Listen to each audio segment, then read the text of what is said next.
Bisperas na ng Todos Los Santos, makaaasa po tayo ng magandang panahon sa malaking bahagi ng bansa.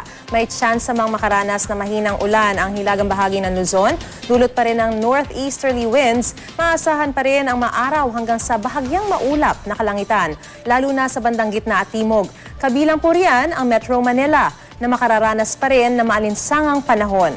Sa mga balak ng pumunta ng sementeryo ngayong hapon, magbaon po ng tubig at payong panlaban sa init. Ganito rin ang inaasahang panahon sa Todos Los Santos bukas at sa Biyernes. Magiging maaraw hanggang sa bahagyang maulap ang kalangitan sa Visayas. Pero posible pa rin makaranas na mahinang pag-ulan ang timog na bahagi nito. Bahagyaring maulap at posibleng makaranas na mahina at kalat-kalat na pag-ulan sa Kalakhang, Mindanao. Para sa iba pang detalye, bisitahin ang GMA Weather webpage at Facebook page. Ito ang GMA Weather. I am ready, serbisyong totoo ng GMA News.